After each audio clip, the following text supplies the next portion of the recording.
Mesdames et messieurs, merci de votre fidélité. Bienvenue dans votre magazine. Ça fait débat, c'est grand magazine politique sur Télé 50, votre chaîne. Alors, au sommaire, c'est beaucoup de sujets qui font la une en RDC, en Afrique et dans le monde. Le président Jacob Zuma, président de la République sud-africaine, qui séjourne ici à Kinshasa.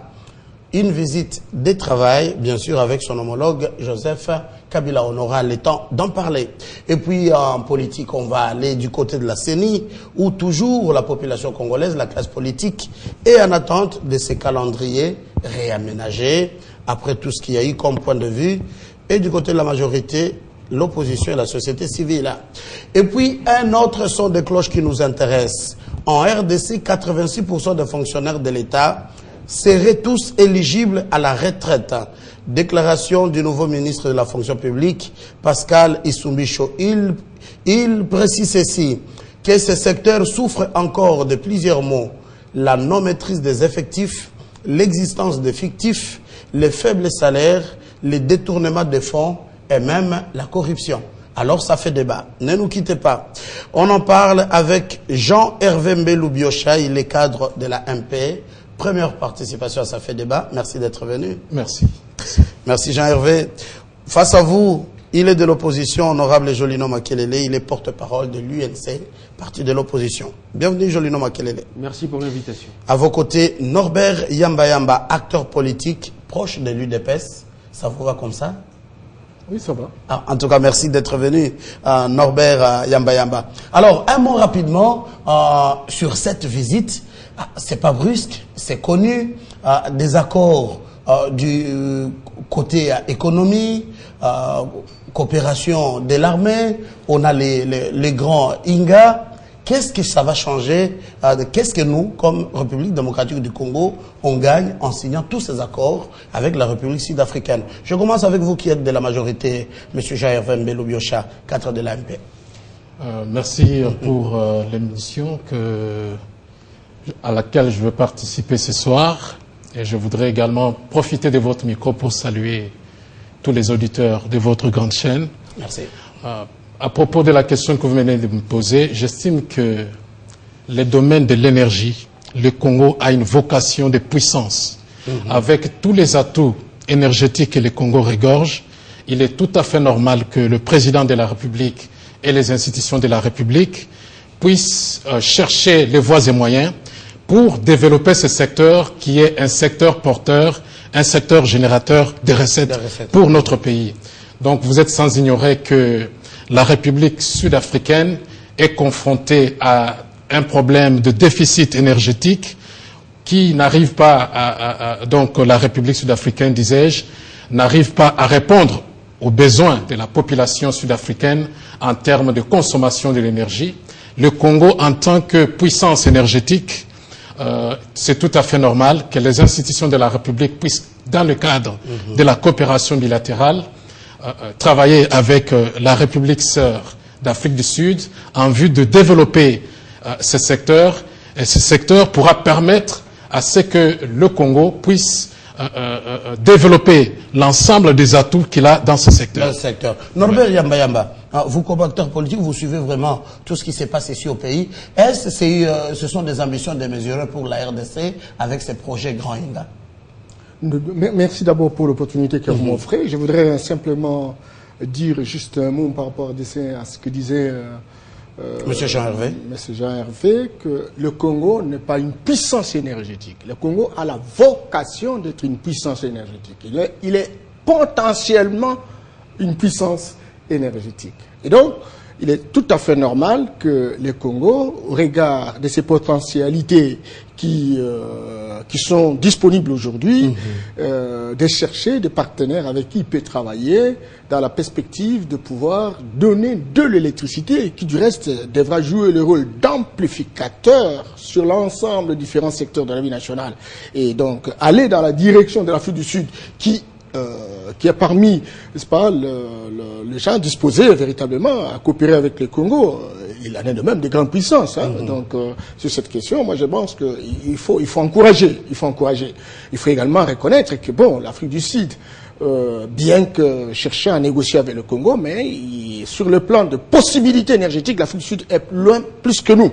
Hein, c'est très important. Et donc, l'Afrique du Sud qui est devenue... C'est l'Afrique du Sud qui est en train de demander à cette potentialité. Il y a des potentialités. Il faut faire la couverture géographique de son pays. Il y a également un besoin de pouvoir aller dans la direction d'une révolution technologique et industrielle dont on a besoin de l'électricité supplémentaire pour arriver véritablement à booster les différents secteurs de la vie nationale. Je voudrais également dire que, bon, aujourd'hui, on a besoin naturellement de coopérer avec des pays comme l'Afrique du Sud qui du reste constituent la locomotive en Afrique australe. Vous savez qu'aujourd'hui, dans la répartition géographique africaine, il y a 5 locomotives. Il y a l'Afrique australe, c'est l'Afrique du Sud, l'Afrique du Nord, c'est l'Égypte, et l'Afrique orientale, c'est l'Éthiopie, et l'Afrique l'Afrique de l'Ouest, c'est le Nigeria. L'Afrique centrale, c'est le Congo, qui est potentiellement reconnu comme la locomotive. Malheureusement, le Congo n'a que 40 milliards de dollars de produits intérieurs bruts contre 390 milliards pour l'Afrique du Sud, contre 510 milliards pour véritablement contre le Nigeria. Et donc, s'il existe une locomotive qui est à genoux, c'est véritablement le Congo. On a intérêt véritablement de discuter avec tous ces pays africains qui ont la vocation de développer leur pays, de nous aider aussi à acquérir un certain nombre de dispositifs, non seulement industriels, mais aussi leur expérience de gérer les affaires de l'État en vue véritablement de booster la situation. Coopération RDC RSA, je lui nomme Akelele. Vous êtes porte-parole de l'UNC, député provincial. Quelle lecture vous faites? D'abord, j'ai pas eu la chance, moi, de pénétrer dans les têtes du président Kabila, ni dans celle du président Zuma pour connaître l'objet de leur rencontre. Mais je veux m'essayer dans le supputation en me disant que ça pourrait, leur conversation pourrait porter sur la coopération régionale, la coopération sud-sud, comme on le dit souvent, comme ça peut porter aussi sur le problème de la sécurité régionale, avec tout ce qu'on a comme conflit au niveau régional. Et ça pourrait aussi, je voudrais l'espérer, porter sur les conseils que Zuma pourrait donner à Kabila sur le respect des mandats politique, c'est-à-dire faire en sorte... Comme opposant ça, vous n'alliez pas chuter sans cela. C'est-à-dire que ce sont les évidences chez eux. Parlons énergie maintenant. Mais non, moi je veux dire, vous savez ce qu'il y a dans leur tête, moi je ne le sais pas. Alors je commence à supputer, je commence à me dire, comme ils sont des bons amis, les bons amis se font de bons conseils en principe.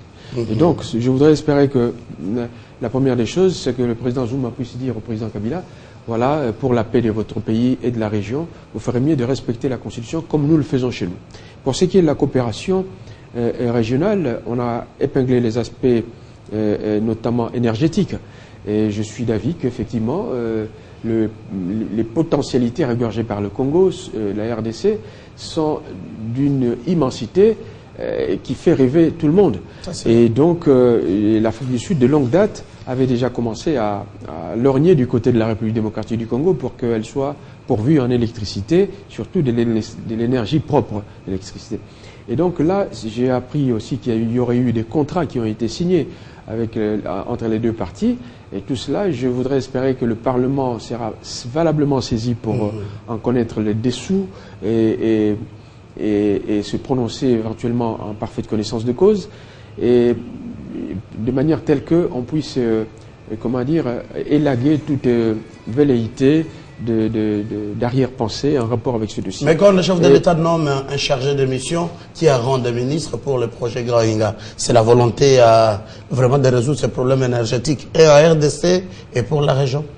Oui, la volonté, mon cher ami, je crois qu'il y a aussi un conseiller spécial en charge de lutte contre la corruption et bonne gouvernance. Et si vous voyez de quoi je veux parler, c'est-à-dire qu'on nomme quelqu'un, une éminente personnalité, mais quant à son boulot, vous voyez comment il est comment dire, contrecarré par-ci par-là. Alors moi, pour tout ce qui touche aux nominations et tout ça, c'est pas vraiment le plus important. Le plus important, c'est la volonté. Et cette volonté se matérialise. Moi, tant que je vois rien de concret, donc je me dis, c'est une volonté. C'est comme si on disait l'année 2010, année du social. Ouais, voilà, on l'a dit. C'est une volonté, mais personne n'a vu passer les chômages au niveau de la baisse, ni les emplois augmenter. Tout ça, c'est des histoires. Donc, en résumé, je dis que je voudrais espérer que cette coopération sera fructueuse pour les deux pays, même si je ne connais pas l'objet de leur rencontre. D'accord. Un mot, je voudrais dire tout de suite que bien que le Congo a des potentialités d'être une puissance, le Congo, vous le savez très bien, fournit déjà l'électricité au-delà du territoire national. C'est en tant que tel que sur un certain nombre de choses, sur un certain nombre de plans, le Congo est une puissance énergétique parce que notre courant fait vivre des États entiers. Et aujourd'hui, la coopération qu'a commencé notre pays avec l'Afrique du Sud inaugure une nouvelle ère, une ère du développement pour nos deux États et pour l'Afrique australe en général. Donc j'aimerais dire que ce n'est pas l'occasion de faire l'amalgame sur la visite du président Zuma, comme quoi il serait venu pour dire à son homologue de conseils par rapport... Non, ce sont des amalgames. Vous avez posé une question sur les problèmes énergétiques. Donc nous avons affaire à une classe politique habituée à l'amalgame. Et c'est tout à fait normal que on puisse faire l'amalgame à chaque fois qu'il y a une visite d'État, d'un chef d'État dans notre pays. Monsieur Zuma n'est pas à sa première visite. De quel droit on peut estimer que cette énième visite peut être l'occasion pour lui de venir dire à son homologue les choses que lui-même connaît. Le respect de la Constitution a toujours été le leitmotiv du président de la République. Le chef de l'État, dans tous ses discours, que ce soit lors des congrès, que ce soit lors de points de presse, lors de ses rencontres politiques, il n'a jamais dit que la Constitution ne sera pas respectée. Donc il n'y a que dans l'opposition où les gens font l'amalgame. Une visite d'État sur une question bien précise, on préfère mêler les choses. Donc, nous ne sommes pas de ces gens-là. Ça nous pousse alors directement d'entrer en politique pour parler de la CENI. Un mot d'abord là-dessus, Norbert? Je voudrais simplement dire que c'est vrai, le Congo est une puissance potentielle énergétique. Mais le Congo, jusqu'à preuve du contraire, ne dessert... Le Congo a des difficultés, effectivement. Mais le Congo est une puissance dans ce domaine. Excusez, ne dessert que 9% seulement de sa population. Et si il y a des contrats avec l'extérieur, ces contrats n'ont pas véritablement une répercussion. Il suffit simplement de voir le budget de la République et vous allez vous en rendre compte. Donc, et ces contrats ne rapportent pas grand-chose. Ne rapportent pas grand-chose, encore que la vocation, quand on met en place un investissement, ce n'est pas d'aller servir ailleurs, c'est d'abord servir véritablement les bénéficiaires potentiels qui sont des Congolais. Il me semble qu'aujourd'hui, on n'est pas au-delà de 9% et il y a certains critiques qui vous disent que ce sont des chiffres, des statistiques et qui du reste ne correspondent pas à la réalité compte tenu de la demande, c'est pas amplifiée véritablement de cette question, c'est pas d'énergie. Autre chose, je voudrais insister sur un fait, que lorsque les politiques se retrouvent sur des questions questionnantes de la République, sur des questions qui intéressent la nation, il faut déconjectionner les émotions, il faut dégonfler les tensions pour qu'en intellectuel, nous puissions, que ce soit l'opposition, que ce soit la majorité, montrer quel est le sens des directions pouvons-nous faire. Il n'est pas question que chaque fois que l'opposition se rencontre avec la majorité, qu'on assiste véritablement à un spectacle d'une contradiction parfois non contradictoire sur des questions évidentes. C'est là véritablement mon conseil. J'aurais souhaité véritablement que ce débat soit un débat impersonnel, un débat non émotionnel, mais un débat qui nous permette de clarifier les choses et nous permette d'avancer. Nous y sommes d'ailleurs. Joli nom. Oui, juste ajouter une chose.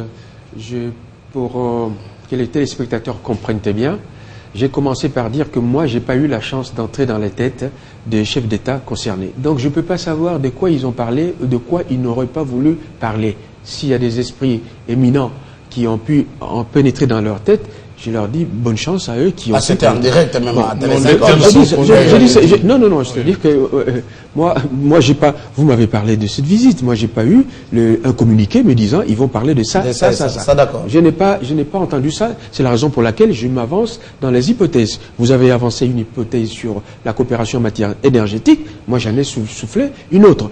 La mienne n'est pas moins valable forcément que la vôtre. Et donc ça ne méritait pas des incantations particulières. Pour ce qui est de l'allusion au respect de la Constitution, mon Dieu, il y a une technique tout à fait spéciale, c'est-à-dire je respecte, je ne touche pas à la Constitution, mais je ne donne pas l'argent pour qu'on organise les élections. Les résultats est le même, c'est-à-dire